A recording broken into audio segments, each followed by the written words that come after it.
So good afternoon, everyone, and thank you very much for agreeing to listen to this talk. I am going to talk today about policy and legal issues which are involved in the treatment of opioid dependence. Now, first of all, I would like to acknowledge two of my very dear friends and colleagues, Dr. Ashwin Mohan and Dr. Ravindra Rao, who had collaborated with me on a symposium on the same very topic held at NCIPS 2016 at Bhopal. So this presentation of mine is based largely upon the joint presentations which all three of us had made at Bhopal.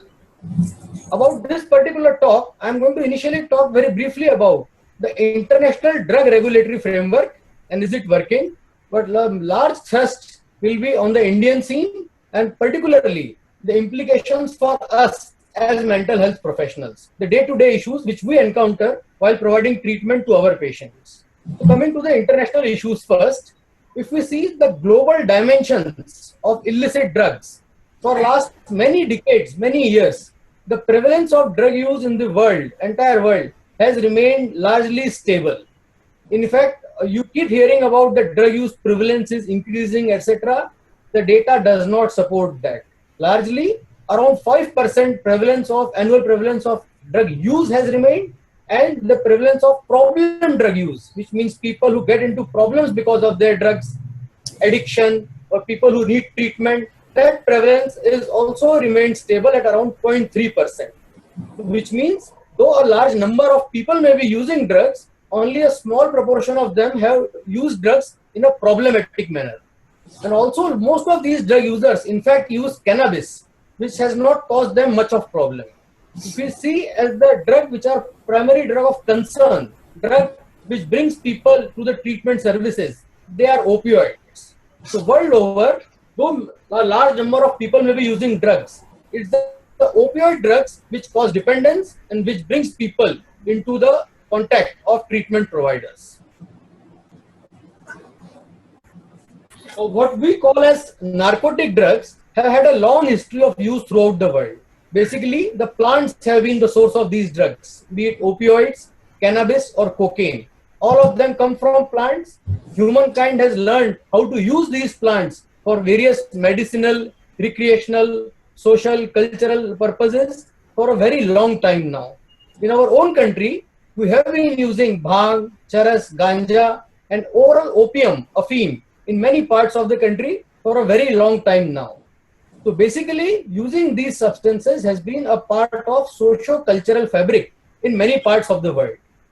But what happened with the advent of modernity was that a large-scale production, cultivation and use of these drugs began in the 19th century.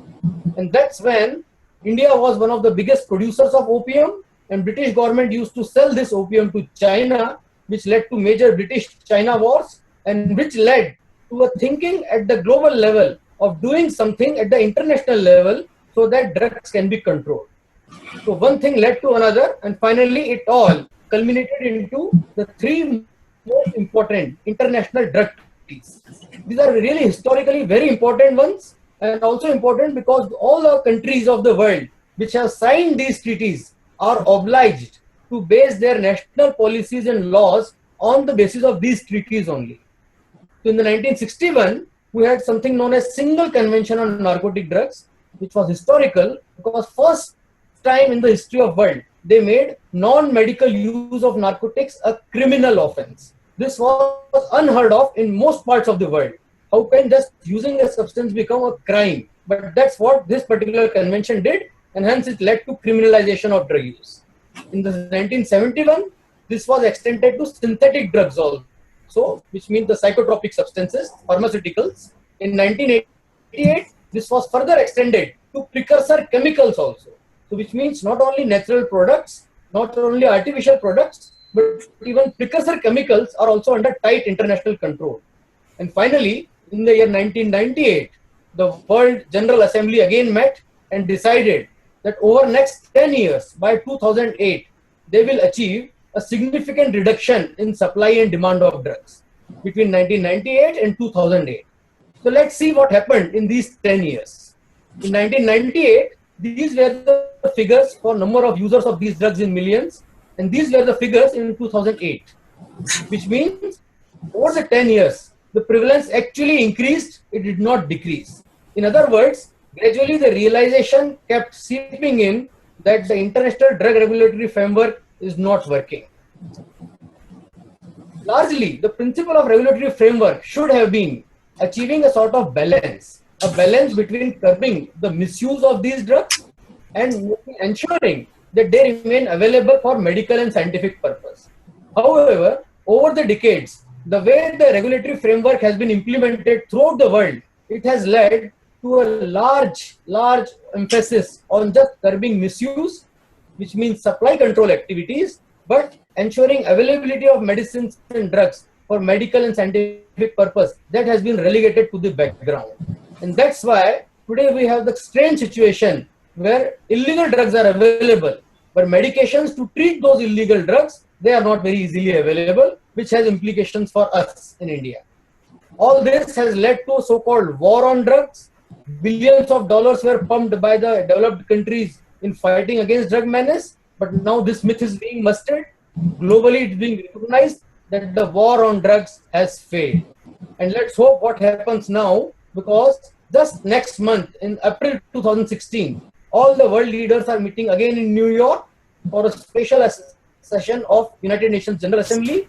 They are going to discuss what's going to happen to drug policies. Just last last week, I was in Vienna as a part of CND, and the things which I heard were not really encouraging. The countries which believe in tight controls continue to believe so, and it's all a guess what happens in the April 2016 session at Dungas. But now I come to the crux of the matter, the Indian scene. In India, the drug aspects are dealt with by various arms of the government. There are certain departments of the government which are dealing with the supply reduction issues. Certain others are dealing with demand reduction, which means Ministry of Social Justice and Empowerment, which through NGOs provides prevention and rehab services. The medical treatment of drug addiction is supported by Ministry of Health and Family Welfare and various state government medical institutes. And the harm reduction components for prevention of HIV among injecting drug users is looked after by NACO, National AIDS Control Organization. So all these three sectors are supposed to work in coordination, but sadly, it doesn't happen that way. About major players which are providing treatment services in India, we have first of all so-called government de-addiction centers. Then we have NGO de-addiction centers supported by Ministry of Social Justice and Empowerment. We have a private sectors. We don't know how many, what kind, what qualification. A wide range is there. Then we have NACO's OST centers which provide buprenorphine to people who inject drugs. So these many players and services are there involved in delivering drug treatment services. I would just take a moment to describe this funny term, de-addiction. Nowhere in the world, no other country uses the term de-addiction. Now, have we ever heard a physician say words like de-hypertension or de-diabetes? Or us, mental health professionals, do we ever say de-schizophrenia, de-depression, or even de-delusion or de-hallucination? We don't do that. Why? Because all of these are chronic non-communicable diseases. We offer management for them. We do not offer cure for them. So why should we harbor these fantasies of de-addicting someone? And hence, I think we should now gradually do away with this term de-addiction, but the term remains a part of government policies and programs. So we are forced to use it. Nevertheless, even if we take a very conservative estimate of number of alcohol or drug dependent individuals, it would be around 1 crore. I have done some very rough back of the envelope type calculations, and I have estimated that we have about 1,44,000 capacity of beds to be treated, people to be treated per year. So this is the huge gap which we are staring at, 1 crore people as opposed to just 1.4 lakh of beds everywhere who can be treated, which means the reliance only on the existing number of services and the inpatient de-addiction model is not enough. We must all start thinking now in terms of outpatient clinic-based long-term pharmacotherapy for substance use disorders, particularly for opioid dependence. In India, the 2001 survey, which I believe is an underestimate, estimated about 2 million opioid users. There are about 2 lakh injecting drug users, all of whom are opioid dependent. About 10% of them are HIV positive.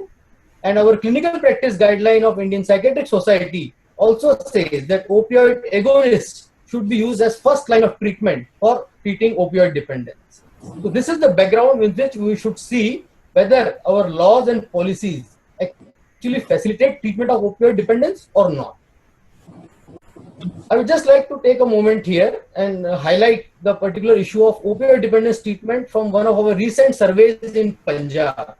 We conducted this Punjab opioid dependence survey, and this survey clearly highlighted the gaps there. That the evidence-based and preferred treatment option of opioid dependence, namely opioid substitution therapy, is not widely available in Punjab. Majority of service providers of the state regard this as the most effective option, but only less than 10% of opioid dependent people in the state have received OST ever. More importantly, the data does not indicate that the tablet buprenorphine was being abused in a widespread manner. In fact, the most common drug was heroin in the state. And yet, with this background, we saw this. About 1.5 years back, 2 doctors from Punjab were arrested for selling medicines to addicts. That's how the media wanted to put it. And as a result of which, psychiatrists stopped using this particular medicine in their clinics. And what happened as a result? Naturally, the heroin market got strengthened.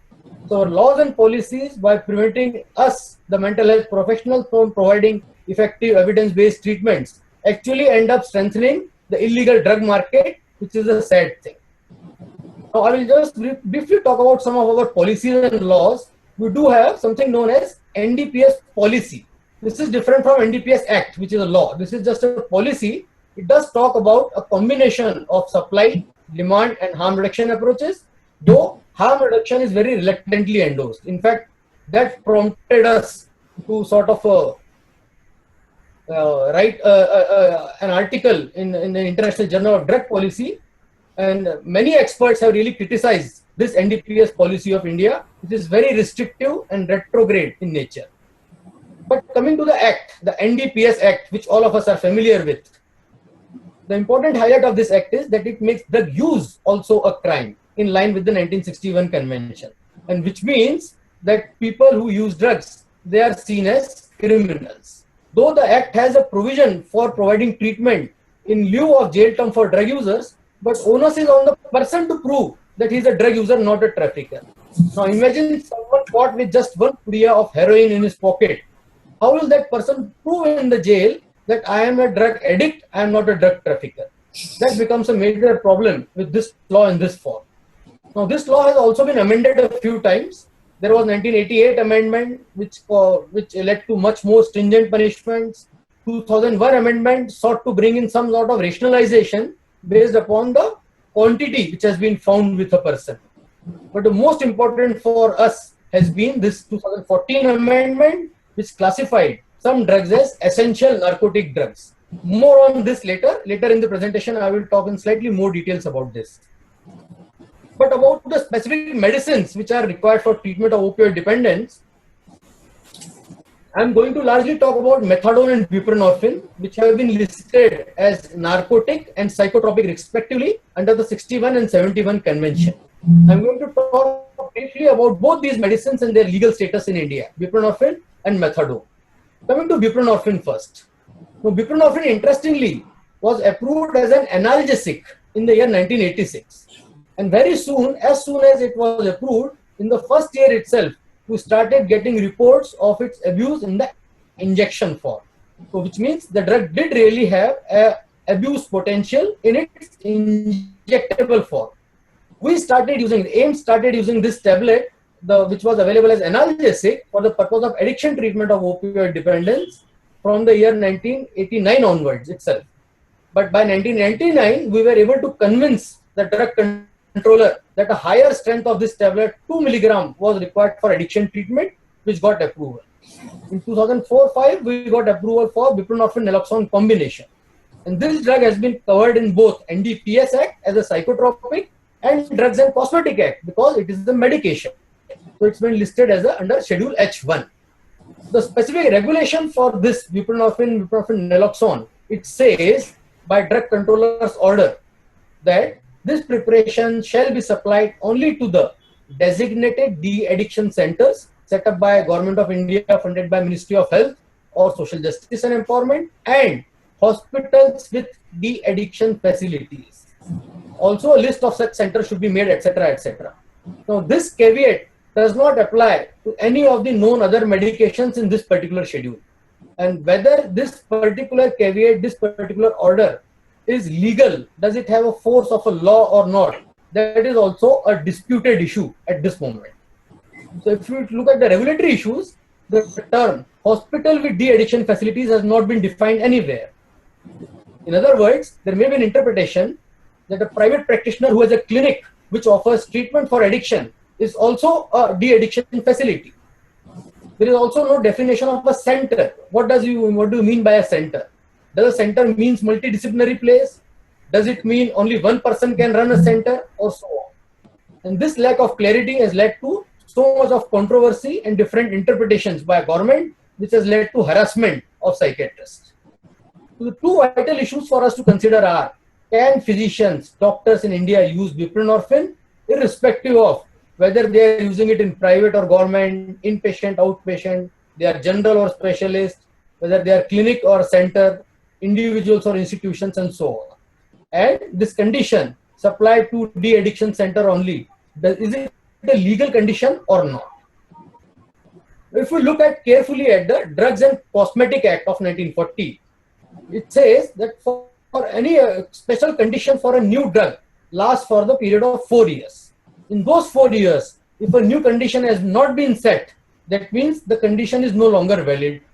In other words, for buprenorphine also, the initial condition was valid for 4 years, and after that, since there has been no new notification in the rule, that means that condition of to a de-addiction center only is no longer valid.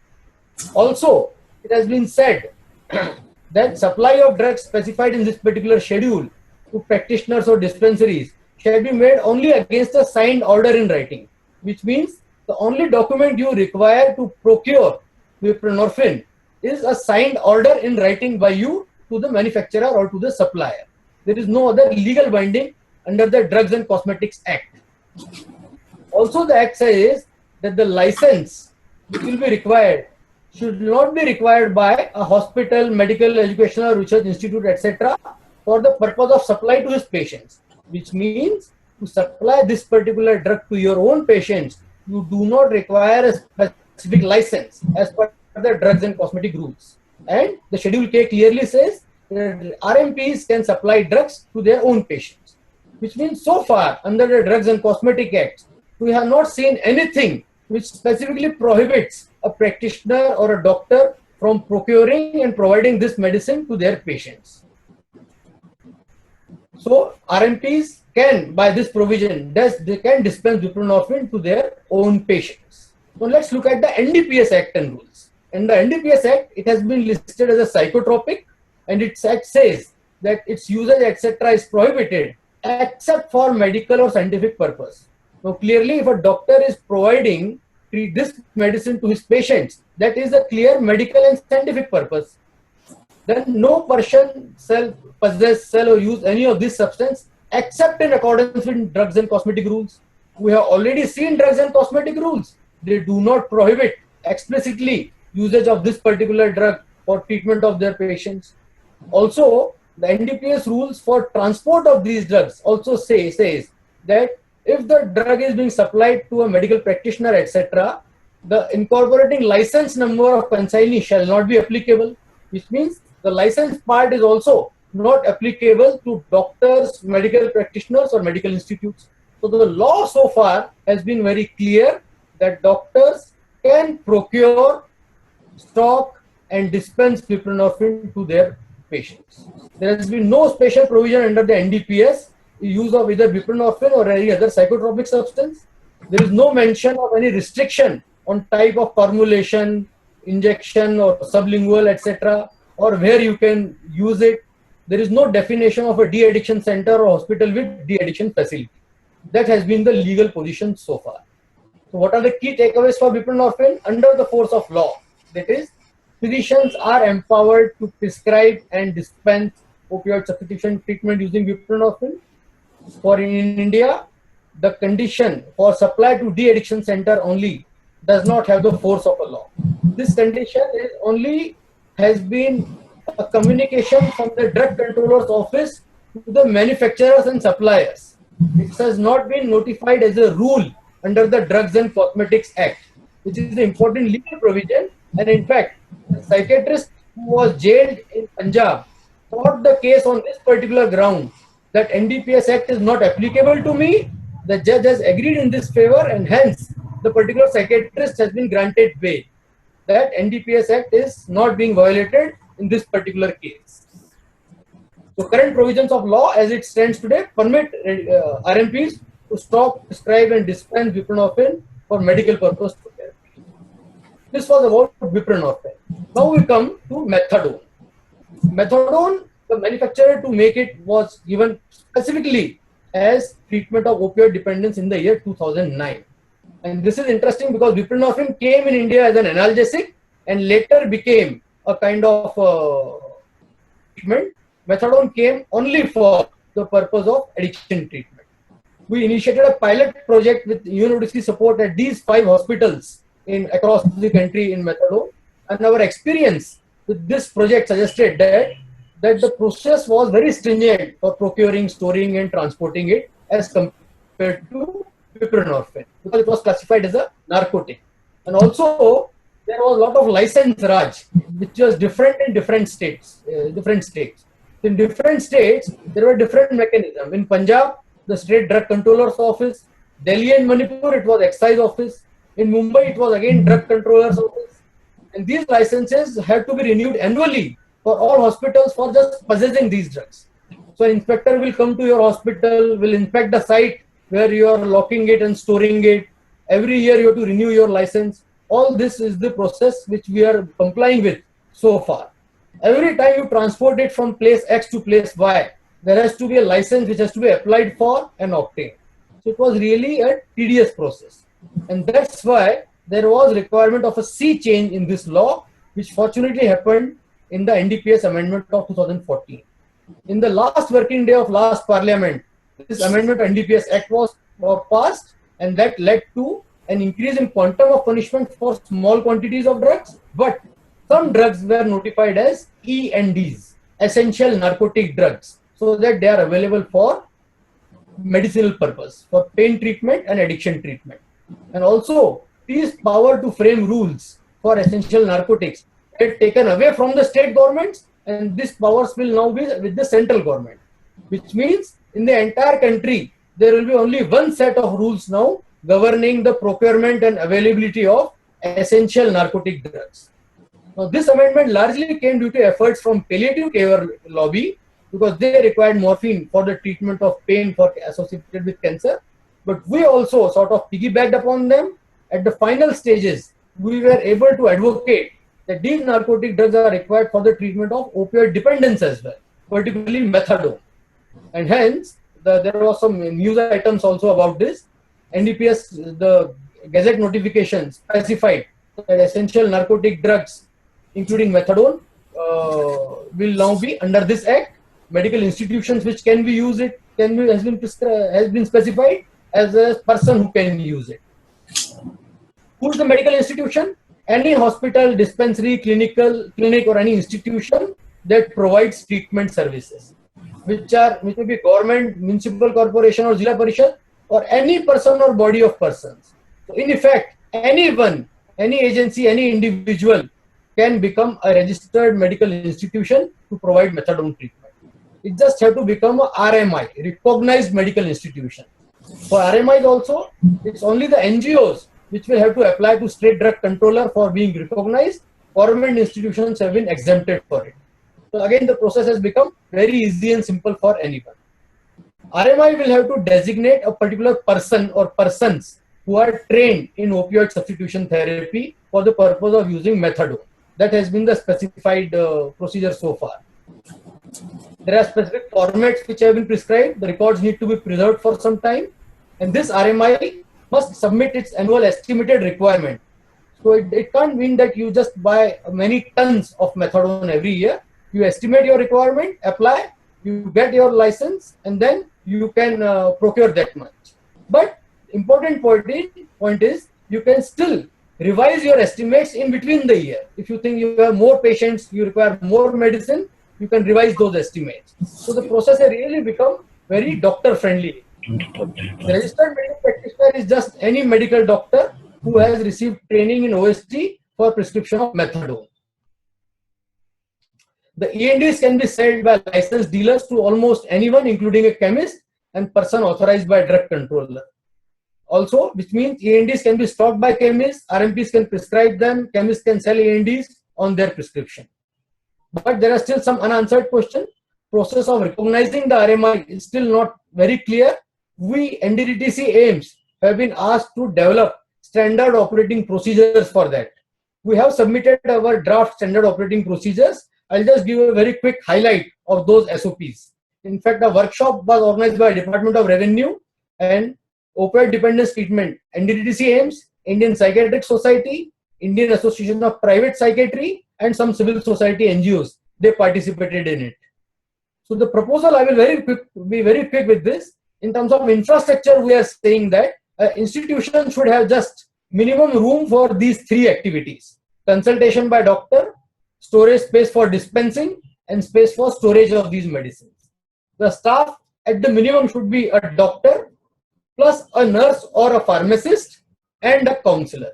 Counselor is also again preferred, but not essential, which means essentially a doctor and nurse team essentially can provide methadone-based OST to their patients.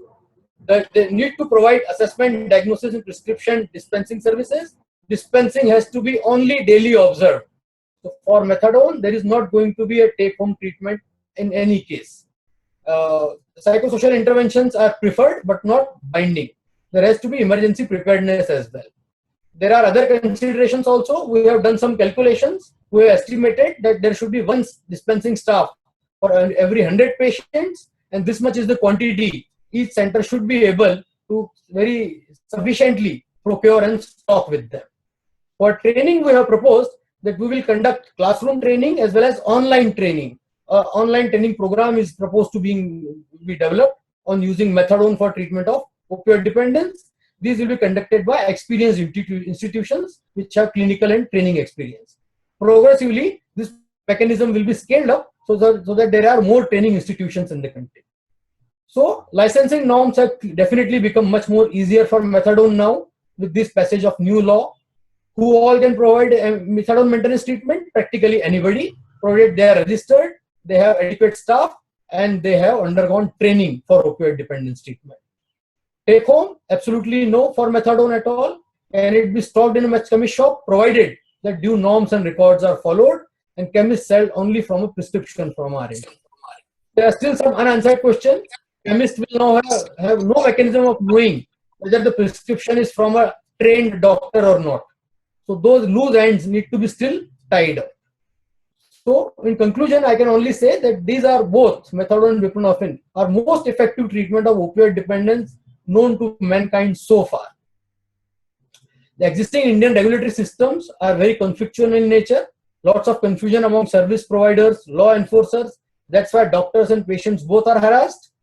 Addictive substances in our country are relatively easily available, but treatment of addiction is not easily available. Go on the streets, you can easily procure heroin if you throw some money. It's very difficult to procure a single dose of methadone or a single dose of buprenorphine sublingual tablet.